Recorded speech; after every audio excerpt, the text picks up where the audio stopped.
Hi everyone, welcome to digital GK classes. तो देखिए, कल मैंने आपको जीन पियाजे की थ्योरी पढ़ाई थी और आज मैं आपको वाइगोस्की की थ्योरी पढ़ाऊंगी। और जिसने भी मेरी पूरी ये सीडीपी की थ्योरी कर लिया उसको सीडीपी में 30 में से 30 नंबर मिलेगा, क्योंकि इसी नोट्स से मुझे ऑफलाइन में 30 और ऑनलाइन में 29 नंबर मिला था। एक नंबर मेरा कट गया था क्योंकि ओवर कॉन्फिडेंस की वजह से मेरा नंबर गया था, जो कि मैं हमेशा बोलती हूँ कभी भी ऐसा नहीं होना चाहिए।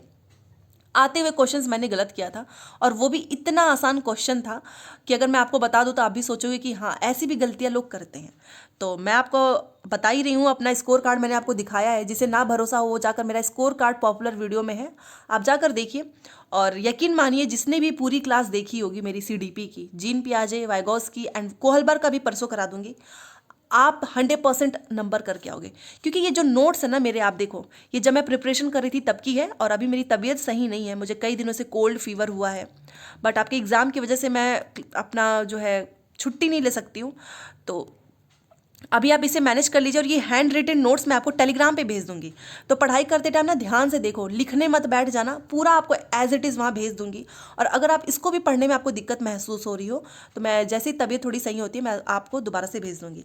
अब ये नोट्स इतना इंपॉर्टेंट क्यों है ये जान लो, ठीक है। उसके पहले सब्सक्राइब वाला बटन दबा दो, ताकि जो भी मैं आपको वीडियो देना चाहती हूँ या पढ़ाना चाहती हूँ, कोई इन्फॉर्मेशन या कोई नोट्स शेयर करना चाहती हूँ, तो वो आपको मिल जाए। मैं नहीं चाहती कि एग्जाम के बाद आप देखें मेरी वीडियो, तो सब्सक्राइब वाला बटन दबा दो। देखो, ये इसलिए इंपॉर्टेंट है ना, क्योंकि मैंने ये नोट्स किसी कोचिंग या फिर किसी बुक से नहीं तैयार किया। ये मैंने नोट्स जो ना, जिस सीटेट का जो 10 साल का पेपर है ना, उसको एनालाइज करके बनाया था। अब मैं क्या करती थी कि कोई पॉइंट्स मुझे पेपर में नया लगा ना, उसको मैं तुरंत ऐसे नोट कर लेती थी, हिंदी इंग्लिश में दोनों में। तो इसी वजह से ये मुझे, मैं आपको बोलती हूँ कि अपना खुद का शॉर्ट नोट्स बनाइए। और नहीं बना है तो याद रखना, ये नोट्स आपको केवल सीटेट में नहीं, मैंने यूपी टेट भी 2 बार क्लियर किया है, उसमें भी मेरे बहुत अच्छे नंबर हैं, 120 125, कभी दिखा दूंगी। तो उसमें मुझे, इसी नोट से मुझे UP TET, C TET, KVS, JSS भी, सब में आपको हेल्प मिलेगी। ये नोट्स को संभाल के रखना, मैं तो यही बोलूँगी। तो चलो, बहुत हो गई बात, स्टार्ट करते हैं, नहीं तो बोलोगे कि पढ़ाना तो स्टार्ट करो। देखो यहाँ पर क्या लिखा है कि ले वाइगोस्की, सबसे पहले बहुत से लोग पढ़ तो लेते हैं पूरी थ्योरी और उनको यही नहीं पता होता है कि ले वाइगोस्की की थ्योरी का नाम क्या है। सोशियो कल्चरल डेवलपमेंट, ये ना डायरेक्ट आपसे पूछ लेगा 1 नंबर में, आपने देखा होगा। तो यही पहले हेडिंग में इतना बड़ा बड़ा जो लिखा है उसको याद रखो। सोशियो कल्चरल मतलब सामाजिक सांस्कृतिक, कहीं पर भी समाज की बात हो रही है, संस्कृति की बात हो रही है ना, तो वो सीधे वाइगोस्की जी का ही है। अब चलो, मैंने पूरी कहानी नहीं लिखी है, जो कि आपको किताबों में देखने को मिलता होगा या फिर किसी कोचिंग्स में। यहाँ पर देखो, मेन ये पूछा हुआ था कि ले वाइगोस्की जो है वो कहाँ के हैं, तो वो रसियन साइकोलॉजिस्ट हैं। ये एक पूछा हुआ था, एक बार सीटेट में इक्का दुक्का पूछ लेता है, तो याद रखो। अब देखो, दूसरा पॉइंट है कि ज्ञान का निर्माण किससे होता है। तो देखो, ले वाइगोस्की ने बोला था ज्ञान का निर्माण सोशल इंटरेक्शन से होता है, सामाजिक अंतःक्रिया से। टैग वर्ड में भर भर के लिखा हुआ है, टैग वर्ड वाली जो PDF है टेलीग्राम पे भेजी हुई है। जिसको नहीं मिला है आप कृपया करके वहाँ जाइए, लिंक मैंने दिया हुआ है कमेंट बॉक्स में। तो ज्ञान का निर्माण की बात कौन करता है सोशल इंटरेक्शन के द्वारा, ले वाइगोस्की। याद रखना, सोशल इंटरेक्शन, सामाजिक अंतःक्रिया। दूसरी चीज, सोशल पार्टनर की भी बात ये किए हैं, मोर नॉलेजेबल, आपको पता ही होगा, MKO बोलते हैं ना, मोर नॉलेजेबल अदर्स, इसकी बात भी इन्होंने की है। और ये कोई भी हो सकता है, देखो, आपका टीचर हो सकता है, आपके मम्मी पापा हो सकते हैं, आपके क्लासमेट हो सकते हैं, ठीक है। इन्होंने एक चीज़ और बोली थी, ये पॉइंट मैंने नोट किया है, देखिए रेड वाले से, और ये मैंने सीटेट के पेपर से उठाया था कि जन्म के समय बालक के पास ज्ञान नहीं है तो किससे बढ़ेगा, इंटरेक्शन से बढ़ेगा। ये बात किसने कही है, वाइगोस्की ने कही है। और ये डायरेक्ट ऐसा पूछा हुआ था ऑनलाइन में, जिससे मुझे ऐसा लगा कि यस, सीटेट में क्वेश्चंस रिपीट होते हैं, आई एम 100% श्योर, क्योंकि ये सारे नोट्स पेपर के बनाए हुए हैं। ये हो गया। दूसरा पॉइंट देखो, MKO का एक बार फुल फॉर्म भी पूछ लिया था, मोर नॉलेजेबल अदर्स, ये कोई भी हो सकता है, टीचर, मम्मी पापा, हमारे दोस्त, ठीक है। अब देखो, इन्होंने जो जो बातें बोली है ना वाइगोस्की जी ने, वही मैंने नोट किया है। Cooperative process between the child and a more knowledge person of the society, मतलब एक जो बच्चा है ना, उस, एक child and a more knowledge person, एक बच्चा है और आपके सोसाइटी में कोई भी होगा जिसको थोड़ा सा आपसे ज़्यादा ज्ञान होगा, तो ये क्या होता है, उनके बीच में कोऑपरेटिव प्रोसेस होता है। तभी तो हम लोग बोलते हैं ना कि आपको हमेशा अपनी दोस्ती ऐसे इंसान से करनी चाहिए जो आपसे ज़्यादा जानता हो। क्यों ऐसा लोग बोलते हैं, ताकि आप उसे कुछ सीख सकें। तो उसकी बात की है इन्होंने, वाइगोस्की जी ने, कि सोसाइटी से हम ज़्यादा सीखते हैं। अगले पॉइंट में लिखा है कि जो कुछ भी बच्चे सीखते हैं, और ये एक एक पॉइंट जो हिंदी का लिखा है ना, इग्नोर मत करना, यहीं से पूरी कहानी बनाते हैं एग्जामिनर।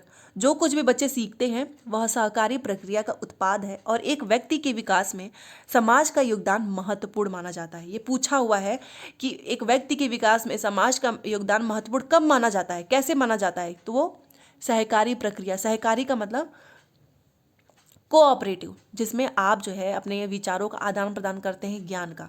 तो जो भी कुछ बच्चा सीखता है वो सब कुछ कोऑपरेटिव प्रोसेस का एक उत्पाद है और इसका बहुत इंपॉर्टेंट रोल है समाज के योगदान में। अब ये देखिए कॉग्निटिव डेवलपमेंट की, जैसा कि कॉग्निटिव का नाम सुनते ही आपके मन में जीन पियाजे आता होगा ना, बट इस पर भी कुछ इन्होंने बातें की हैं, वो भी देखिए। भाषा और सोशल इंटरेक्शन का बहुत बड़ा रोल है। इन्होंने बोला था कि लैंग्वेज, आपको पता ही है कि वाइगोस्की जी ने लैंग्वेज को एम्फोसाइज किया, लैंग्वेज पे बल दिया है, इसका बहुत बड़ा रोल है। इन्होंने क्या बोला है कि भाषा को बालक समाज से अर्जित करता है। वाइगोस्की जी ने बोला है कि लैंग्वेज को बच्चा जो है ना सोसाइटी से अर्जित करता है। दूसरे में लिखा है कि भाषा क्या है, सामाजिक अवधारणा है। देखो कहीं पर भी ना, मैं आपको एक ट्रिक बता रही हूँ, सच में मैं आपको इसमें पढ़ाऊंगी जरूर, लेकिन ट्रिक साथ में बताऊंगी। एक बात याद रखो, कहीं पर भी समाज लिखा रहे, कहीं पर भी संस्कृति लिखा रहे ना, आंख बंद करके वाइगोस्की को टिक कर देना, ठीक है। कहीं पर भी ये देखो, ये हिंदी में बता देती हूँ, ये देखो वाइगोत, बहुत से लोग ये नहीं समझ पाते हैं इसलिए ये वाइगोस्की है ना। अब इसमें मैं आपको कलर चेंज कर रही हूँ, यहाँ पर ये स लिखा है ना, देखो ये नहीं दिख रहा, यहाँ पे देखो ये स लिखा है ना, तो इस स से बना लो यार भाषा। देखो यहाँ पर भी स, यहाँ पर भी स, तो वाइगोस्की के नाम में ही स है। अब हाँ, ये स और षटकोण सर भावनाओं पे जाओ, मतलब इतना ये वर्णमाला तो नहीं चल रहा ना, तो देखो स पे जाओ, वाइगोत्स्की स आ रहा है ना, यहाँ पर भी स आ रहा है, तो समझ जाओ वाइगोस्की ने ही किया होगा भाषा पे बल। तो इसे याद रखो, ये ट्रिक हो गई। दूसरा, कहीं पर भी समाज संस्कृति लिखे चले जाना इनके साथ, वाइगोस्की जी के साथ नहीं, मतलब उस क्वेश्चन के साथ, ठीक है। तो ये हो गया भाषा सामाजिक अवधारणा है। तीसरा देखो, भाषा जो है ना बालक की विचार प्रक्रिया को बेहतर करती है। देखो जीन पियाजे ने क्या बोला था कि विचार से भाषा, पहले विचार आती है, ये याद रखना, कल वाली क्लास में मैंने बताया था, क्योंकि ना आपसे डिफ्रेंशिएट करके पूछता है। जीन पियाजे ने कहा था कि पहले विचार आता है बाद में भाषा, बट इन्होंने बोला ना कि नहीं, भाषा जो है ना लैंग्वेज, वो बालक की विचार प्रक्रिया को बेहतर करती है। दोनों अपोजिट हैं, ये बात याद रखिएगा। अब यहाँ पर देखिए, ये भी चीज़ याद रखो, थिंकिंग एक होता है लो लेवल का, एक होता है हाई लेवल का, ठीक है। ये इतना नहीं पूछा जाता है, एक दो बार पूछा था तो मैंने नोट कर लिया, समझ लो। लो लेवल में होता है ना नॉलेज, अंडरस्टैंडिंग एंड एप्लीकेशन, ये लो लेवल होता है। हाई लेवल में एनालिसिस होता है, सिंथेसिस एंड इवैल्यूएशन। इसको लो लेवल में इसलिए रखा गया है कि नॉलेज, ज्ञान जो है ना, अब वो ज्ञान को आपको उस भाषा में नहीं लेकर जाना है। ज्ञान का मतलब आप कोई चीज़ रट रहे हो, अंडरस्टैंडिंग, एप्लीकेशन आप अप्लाई करो, ये लो लेवल है। बट एनालिसिस का मतलब आप किसी को खंड में तोड़ के सोच रहे हो, मूल्यांकन कर रहे हो, तो ये हाई लेवल में है। तो ये ध्यान रखो, बट उतना नहीं पूछता है, बता दिया मैंने।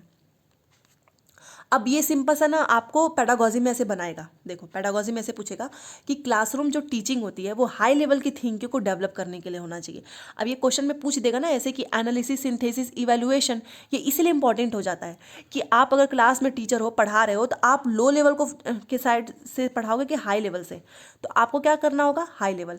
और ऑप्शन में लिखा रहेगा analysis, synthesis, evaluation, knowledge, understanding, application. तो आप किसके साथ जाओगे, तो हम तो जाएंगे इसके साथ, क्योंकि हमको क्या करना है, एनालिसिस, सिंथेसिस और इवैल्यूएशन को क्लास में डेवलप करना है कि बच्चे की थिंकिंग क्या हो, हाई लेवल की हो। अब देखो वाइगोस्की जी आए और जेडपीडी का क्वेश्चन आए, हो ही नहीं सकता। जेडपीडी, स्कैफोल्डिंग, इस क्लास के बाद से ना एक डाउट नहीं रहेगा, इंटरपर्सनल, इंट्रापर्सनल सब पढ़ा दूंगी मैं। देखो जेडपीडी का ना फुल फॉर्म भी पूछता है, जोन ऑफ प्रॉक्सिमल डेवलपमेंट, याद रखो, हिंदी में भी लिखा है निकटवर्ती समीपस्थ विकास का क्षेत्र। अब ये देखिए जेडपीडी में ना ये कुछ पॉइंट्स पूछे हुए थे, वो मैंने नोट किया। देखो role play, group activities, assisted learning, ये सब जेडपीडी में होता है। आप classroom teaching should before the development of higher order thinking skills, मतलब उसके पहले होनी चाहिए। जो क्लासरूम की जो टीचिंग है वो हमेशा क्या होनी चाहिए, development of higher order thinking skills के पहले होना चाहिए। तो मैं तो बोलूँगी कि बस ये वाला पॉइंट याद रखो, ये ज़्यादा इंपॉर्टेंट आपके लिए, कि role play, group activities, assisted learning, क्योंकि रोल प्ले में भी आपको जेडपीडी की जरूरत पड़ेगी, ग्रुप एक्टिविटीज़ में भी पढ़ सकती है, असिस्टेड लर्निंग में भी पढ़ सकती है। तो चलिए अब हम ZPD को देखते हैं और स्कैफोल्डिंग, यहाँ से आपका इंपॉर्टेंट और भी स्टार्ट होता है। सबसे पहले ZPD में बहुत लोग कंफ्यूज होते हैं डेफिनेशन में। अब नहीं होगा। देखो पहले याद रखो एक्चुअल डेवलपमेंट, वास्तविक विकास क्या होता है। देखो लिखा है ना कि जहां तक का कार्य हम बिना सहायता के कर ले वह एक्चुअल डेवलपमेंट होता है। सपोज दैट सीटेट की प्रिपरेशन कर रहे हो, अगर आप कोई पेपर सॉल्व कर रहे हो, तो अगर आपने 1 साल का पेपर सॉल्व कर लिया, इसका मतलब वो आपका क्या है, खुद से आपने किया है ना। लिखा है ना हम बिना सहायता के, आप खुद से बिना किसी सहायता के ना अगर आप कोई काम कर ले रहे हो, पेपर सॉल्व कर ले रहे हो, तो वो होता है एक्चुअल डेवलपमेंट। अब पोटेंशियल डेवलपमेंट क्या होता है, हम बोलते हैं ना कि हाँ मेरे अंदर इतना पोटेंशियल है, कोई भी बोलता है। तो पोटेंशियल डेवलपमेंट का मतलब होता है कि हेल्प देने के बाद बच्चे को जहाँ तक पहुँचाया जाता है उसे पोटेंशियल डेवलपमेंट कहते हैं। जैसे आप में से बहुत से लोग टेलीग्राम पे मेरे से बार बार प्रीवियस ईयर क्वेश्चंस मांगते हो, नोट्स मांगते हो। क्यों मांगते हो? क्योंकि जहाँ तक आपको करना था वो तो आपने कर लिया, अब आप मेरे से हेल्प चाहते हो, तो मैं आपको प्रीवियस ईयर पेपर भेज देती हूँ। उसके बाद से आप क्या करते हो, उस काम को आगे पहुँचा देते हो। तो बस उसको बोलते हैं पोटेंशियल डेवलपमेंट, कि हेल्प देने के बाद बच्चे को जहाँ तक पहुँचाया जाता है उसे पोटेंशियल डेवलपमेंट कहते हैं। तो ये दोनों का मतलब समझ गए होंगे। एक्चुअल आप जहाँ तक खुद से कोई काम करें, और पोटेंशियल्स मेरी हेल्प से अगर आप किसी काम को कर रहे हैं। अब अभी लास्ट में पता चल जाएगा ZPD। स्कैफोल्डिंग, जिसको हिंदी में बोलते हैं ढांचा, मचान, पाड़। हिंदी याद, इंग्लिश याद रखो यार, क्योंकि हिंदी ना बहुत नाम बदलते हैं हिंदी वाले। देखो स्कैफोल्डिंग में क्या लिखा है, और ये पीछे से जो है ना कुछ आपको दिख रहा होगा, उतना क्लियर नहीं दिख रहा होगा, कोई बात नहीं, मैं बोल रही हूँ, थोड़ा सा आवाज़ कर मेरी ध्यान से सुन के मैनेज कर लो, क्योंकि नोट्स बनाया था दिसंबर में 21 में, और अभी देख लीजिए कितना समय हो चुका है। देखो स्कैफोल्डिंग क्या होता है ना, ये टेम्पररी होता है, ठीक है, परमानेंट नहीं होता है। स्कैफोल्डिंग हमेशा जब भी कहीं पर भी लिखे ना कि अस्थायी टेम्पररी है, तो वो स्कैफोल्डिंग होती है। एक पॉइंट। दूसरा इसमें क्या होता है, हेल्प करना। अच्छा ये मैंने पॉइंट्स इसलिए नोट किया है क्योंकि ऑप्शन में आपको क्या लिखेगा, हेल्प करना, hint, option, example, motivate, encourage, ये ऐसे करके लिख के पूछता है कि ये किससे रिलेटेड है। इसका फोल्डिंग से है, ये टेम्पररी होती है, हेल्प करना है। आप हेल्प हिंट के द्वारा कर रहे हो, जैसे मैं आपको कोई चीज़ पढ़ाऊँ तो मैं उसमें हिंट दे दूँ, ऑप्शन दे दूँ, मैं आपको एग्जाम्पल दे दूँ, मोटिवेट, एनकरेज, ये सब स्कैफोल्डिंग है। और ये तो मैंने लिखा है सबसे पहले ये टर्म जैरन ब्रूनर ने दिया है, क्योंकि टेट में भी पूछा हुआ था। तो स्कैफोल्डिंग का टर्म जो है जैरन ब्रूनर ने दिया है। दूसरी चीज़ देखो, बच्चों को स्टोरी ट्रांसलेट करना। स्कैफोल्डिंग में ना आप बच्चों को जैसे कि हेल्प कैसे करोगे कि कोई स्टोरी पढ़ा रहे हो तो उसको आप ट्रांसलेट करिए, ये भी एक तरह का टेम्पररी हेल्प हुआ ना। दूसरा, जो बच्चे को हेल्प दी जा रही होती है ना, वही स्कैफोल्डिंग होती है, ठीक है। उसके बाद से स्कैफोल्डिंग तब देते हैं जब जरूरत होती है, उससे पहले नहीं। 2 पॉइंट याद रखो, जैसे कि आप साइकिल घर में चलाना सीख रहे हो या आप लिखना सीखते हो, तो कई बार देखा होगा कि मम्मी पापा हाथ पकड़ के ऐसे लिखवाते हैं, तो वो केवल तब तक के लिए देते हैं ना जब तक आप बढ़िया से क ना बना लो। जैसे आप थोड़ा बहुत क बनाने लगते हो तो आपके मम्मी पापा फिर हाथ आपका छोड़ देते हैं। तो वो क्या होता है, ये स्कैफोल्डिंग टेम्पररी है, हम केवल तभी देंगे जब ज़रूरत होगी। हम ये नहीं कि हर बार पहले ही आपका हाथ पकड़ के लिखवा दें। और जो भी आप बच्चे को हेल्प दे रहे हो ना, जो भी थोड़ी बहुत, वो सब स्कैफोल्डिंग होती है। और ये वाला पहला पॉइंट हूबहू यही पूछा है सीटेट ने, इसीलिए मैंने इसको देखो पॉइंट में ऐसे करके लिखा हुआ है। अब ये देखो, 2 टाइप के कार्य होते हैं, एक विदाउट हेल्प, एक विद हेल्प। विदाउट हेल्प आपने अपना पेपर सॉल्व कर लिया, विद हेल्प आप मेरे से नोट्स मांग रहे हो क्योंकि वो आपको नहीं क्लियर है। तो ये हो गया, आप समझ गए होंगे। अब देखो मैंने 2 चीज़ें पढ़ाई थी आपको यहाँ पर, देखो स्टार्टिंग में एक जेड एक्चुअल डेवलपमेंट, एक पोटेंशियल डेवलपमेंट। एक्चुअल डेवलपमेंट कि आप कोई काम खुद से कर लें, पोटेंशियल डेवलपमेंट कि मेरी हेल्प के बाद जो है आप किसी काम को कर रहे हैं। अब ये मैंने क्यों बताया है, यहाँ पर देखो, ये देखिए ZPD सिंपली उसको बोलते हैं कि जो एरिया एक्चुअल डेवलपमेंट और पोटेंशियल डेवलपमेंट के बीच में होता है उसे ZPD कहते हैं। याद रखना, ZPD जो है ना, एक्चुअल डेवलपमेंट और पोटेंशियल डेवलपमेंट के बीच में जो एरिया होता है ना, जो दायरा होता है, उसे ही ZPD कहते हैं। डायरेक्ट पूछा था एक्चुअल डेवलपमेंट और पोटेंशियल डेवलपमेंट के बीच में जो एरिया होता है उसे क्या कहते हैं, तो उसे कहते हैं ZPD। और ये बारीकी से पॉइंट्स शायद ही आपको कोई और बताएगा, क्योंकि ये मैंने सीटेट से ही बनाया हुआ है। दूसरी चीज़, ग्रुप से पूछता है पैडागोजी में, एक होता है होमोजीनस, एक होता है हेट्रोजीनस। होमोजीनस का मतलब जिसमें सभी एक जैसी योग्यताएं वाले बच्चे होते हैं, हेट्रोजीनस जिसमें सभी अलग अलग योग्यताएं वाले होते हैं। तो आपको किस पर फोकस करना चाहिए, एग्जाम में पूछा हुआ था, तो आपको हेट्रोजीनस पे जाना है। क्यों? क्योंकि जहाँ पर आपने कल तेज तेज वाले बच्चों को रख दिया है और इस ग्रुप में होमोजीनस में, और यहाँ हेट्रोजीनस में कमज़ोर भी है, तेज भी है, क्रिएटिव बच्चा भी है, तो यहाँ पे ज़्यादा अच्छे से लर्निंग होगी ना, क्योंकि यहाँ पे सब एक दूसरे से सीखेंगे। अब यहाँ पे सारे तेज ही हैं तो कहाँ से सीख पाएंगे, तो ये भी याद रखना। और ये मतलब इन्होंने बोला, मैंने अपनी लैंग्वेज में लिखा है, देखिए ये बोले जितना ज़्यादा सोशल इंटरेक्शन होगा उतना ज़्यादा बालक का विकास होगा। वाइगोस्की जी ने बोला है कि जितना ज़्यादा सामाजिक अंतःक्रिया होगी बच्चे का विकास ज़्यादा होगा। तो ये मैंने अपनी लैंग्वेज में लिखा है, सब कुछ मैं भेज दूंगी आपको। अब यहाँ पर देखो, according to Lev Vygotsky, attention is one of the elementary mental functions.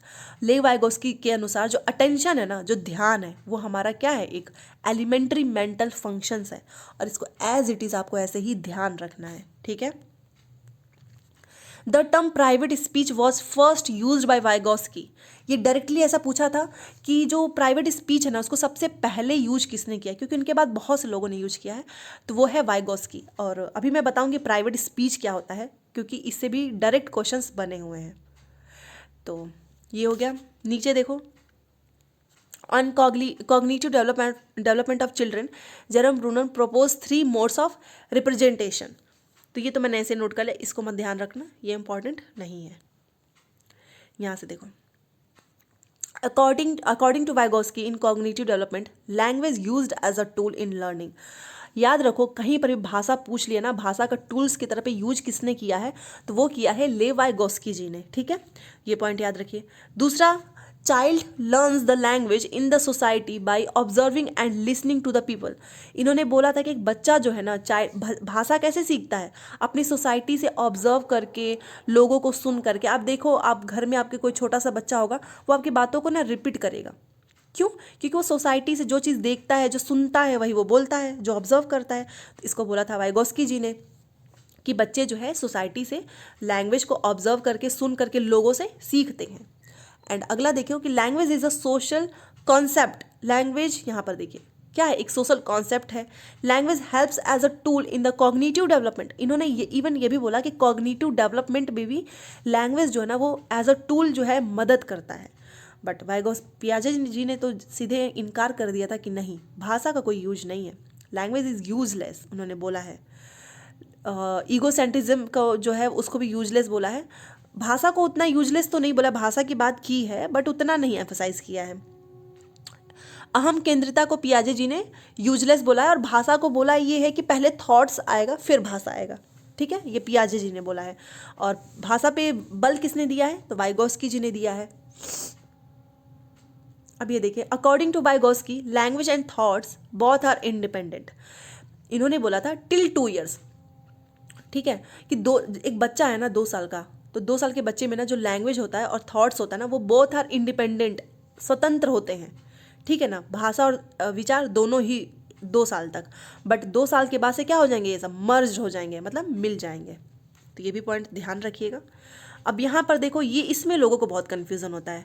ये जो स्पीच है, 3 speech used by child helps in cognitive development bye ले वाइगोस्की। 3 स्पीच का जो यूज किया है वो कौन कौन से हैं वो देखिए। सबसे पहले देखो, डेट ना याद रख पाओ चलेगा, बट अंदर की बातें याद रखना। सोशल स्पीच क्या होता है? सोशल स्पीच का मतलब आप जो है दूसरों से कम्युनिकेशन कर रहे हो, आप मेरे से बात करो, आप अपने दोस्तों से बात करो, अपने आस पड़ोस में बात करो, ये सब क्या है, सोशल स्पीच ही तो है। 4 साल में होता है, तो ये तो आप नाम से ही याद रख लीजिएगा। दूसरा है प्राइवेट स्पीच, 4 से 7 साल में होता है। जैसे कि ये प्राइवेट स्पीच क्या होता है, used by child for self direction, और ये गोल डायरेक्टेड होता है। आपने कई बार देखा होगा, बच्चे खिलौने के साथ खेलते हैं तो वो बोलते हैं कि अच्छा मुझे इस गाड़ी से इसको ठोक देनी है, इसको उड़ा देना है। देखा होगा आपने, बच्चे जो है किचन में खाना, मतलब ऐसे छोटे जो बच्चों का किचन वाला होता है, उसमें बोलते हैं कि अब मुझे रोटी बनानी है। कुछ लड़कियां अपना घर में अलमारी सही करती हैं या कुछ रखती हैं, तो उसमें वो बोलती हैं कि मेरा कपड़ा ये है वो है। तो ये सब क्या है, ये खुद से बात हो रही है। वो बच्चे अपने आप को डायरेक्ट करते हैं कि मुझे इस रास्ते से जाना है, मुझे इस गाड़ी से खेलनी है। गोल डायरेक्टेड होता है ये, ठीक है। और प्राइवेट स्पीच में पूछा भी था, गोल डायरेक्टेड किस में होता है, तो प्राइवेट स्पीच। अब एक है साइलेंट और इनर स्पीच, ये बहुत इंपॉर्टेंट है, क्योंकि ये इसलिए इंपॉर्टेंट है ना क्योंकि पैडागॉजी में पूछेगा। इनर स्पीच, साइलेंट स्पीच की बात किसने की है? वाइगोस्की जी ने की है। प्राइवेट स्पीच की बात एंड सोशल स्पीच की बात। इनर स्पीच में क्या लिखा है ना कि आफ्टर 7 years होता है, यूज्ड फॉर थिंकिंग। जैसे कि इसको ट्रिक से याद करो, आप एकदम शांत रहते हो तो आपके दिमाग में ना 10-100 तरह की चीज़ें चलती हैं, 100 क्या 1000 भी चलती होंगी। आप बहुत सी चीज़ें सोचते रहते हो, तो शांत मन से ही तो सोचोगे ना, ऐसे बोलते बोलते में उतनी चीज़ें थोड़ी ना सोच पाओगे। तो याद रखो इससे, inner silent used for thinking, आप सोचने के लिए करते हैं। और ये देखिए यहाँ पर लिखा है इन्होंने कि बच्चा कोई भी कार्य कर सकता है 2 तरह से। वाइगोस्की जी ने बात की है कि कोई भी बच्चा है ना वो काम कर सकता है 2 तरह से, एक होता है इंटर साइकोलॉजिकल, एक होता है इंट्रा साइकोलॉजिकल। अगर कभी भी पूछे ना इंट्रा साइकोलॉजिकल की बात किसने की है, वाइगोस्की जी लगा देना। अब मैंने इसको पहले भी आपको ट्रिक के साथ बताई थी। ये देखिए इंट्रा में आप देख रहे होगे TR और ए को बना दो O, इंट्रा इंट्रोडक्शन से जोड़ दो। इंट्रोडक्शन आप खुद का देते हो तो इसका मतलब आप खुद की बातें करोगे, है ना, अपने खुद पे। और इंटर का मतलब आप दूसरों का, तो एक याद रखो दूसरा याद हो जाएगा। इसको इंट्रोडक्शन बना लो। इंट्रोडक्शन क्यों मैं ऐसा ट्रिक बताई हूँ ना, एग्जाम में आता है कि ये आप जो है एक बच्चा है वो खुद की भावनाओं को खुद को समझ रहा है, तो ये कौन सा स्किल है। तो खुद का अगर आएगा तो इंट्रा होगा और इंटर मतलब दूसरों का होगा। देखिए लिखा है इंटर साइकोलॉजिकल, बट बच्चा जो है कोई भी कार्य 2 तरह से कर सकता है। पहले इंटर साइकोलॉजिकल करेगा, बाद में इंट्रा साइकोलॉजिकल करेगा। इंटर साइकोलॉजिकल मतलब दूसरों अन्यों के साथ परस्परता, मेल जोल, संबंध आदि बनाना और सीखना। मतलब इसमें आप क्या करोगे ना, दूसरों की फीलिंग्स को, बिहेवियर को, एटीट्यूड्स को, उनकी भावनाओं को आप समझ सकते हैं, संबंध बना सकते हैं, आप सीख सकते हैं। ठीक है, ये इंटर होता है। और इंट्रा क्या होता है, आप स्वयं समझकर कार्यों आदि को करते हैं। इंट्रा का मतलब कि आप खुद से कोई चीज़ समझ के, जैसे कि आप खुद से प्लानिंग करते हो कि आपको स्ट्रेटेजी कैसे बनानी है सीटेट को क्लियर करने की, सारी चीज़ें कि आपको आज क्या पढ़ना है, तो ये सब इंट्रा ही हुआ ना, क्योंकि आप स्वयं समझकर कार्यों को कर रहे हो। तो ये थी वाइगोस्की की थ्योरी, और इससे बाहर आएगा ही नहीं सीटेट में। तो ये सारी थ्योरी अच्छे से कर लो, और मैं आप बताना, मैं अगर आपको ज़रूरत होगी तो ये PDF जो है ना पूरा इसी फॉर्मेट में मैं आपको वहाँ पर लिखा तो हुआ ही है, बस मुझे भेजना ही है। तो बता देना अगर चाहिए होगा तो मैं भेज दूँगी। और क्लास अच्छी लगी हो तो प्लीज़ सब्सक्राइब वाला बटन ज़रूर दबा देना। सब्सक्राइब के लिए इसीलिए सिर्फ बोलती हूँ यार, ये मत सोचना ये फ्री का होता है सब कुछ। इसलिए बोलती हूँ कि मैं जो चाहूँ ना, मतलब मैं कभी कभी ये सोचती हूँ कि नोट्स शेयर करूँ या कोई क्लास मैं आप सभी को लूँ तो आप सभी को मिले, एक बच्चा भी ना इससे बाहर ना जाए, क्योंकि सीटेट बहुत इंपॉर्टेंट है। अगर आपके पास सीटेट होगा ना तभी आप प्राइवेट या गवर्नमेंट स्कूल में पढ़ाने के लिए एलिजिबल होंगे। यही मेरा मोटिव है इस बार, कि मैं चाहती हूँ कि हर एक स्टूडेंट्स का सीटेट क्लियर हो, कोई एक नंबर से भी ना रुके। तो अगर आपने खुद से एक पर्सन को भी शेयर कर दिया ना, तो इसमें बस आप उसकी हेल्प नहीं करोगे, कभी कभी दूसरों की हेल्प करने से भी हमारी बहुत हेल्प हो जाती है। वो किस डायरेक्शन से हेल्प होगी वो हमें भी नहीं पता है। तो कभी भी ये मत सोचना कि नहीं उसका पेपर निकल जाएगा, ऐसा लोग सोचते हैं, ये कभी मत करना, क्योंकि ऐसे हमें अपने अंदर जलन भावना नहीं रखनी है। तो वीडियो को शेयर कर देना, सब्सक्राइब कर देना और लाइक कर दो। टेलीग्राम में जुड़ जाना, लिंक मैंने दिया हुआ है, तभी जाकर आपको मेरे नोट्स मिल पाएंगे। और नोट्स सब कुछ फ्री का होता है, कुछ भी पेड नहीं होता है। Thanks for watching.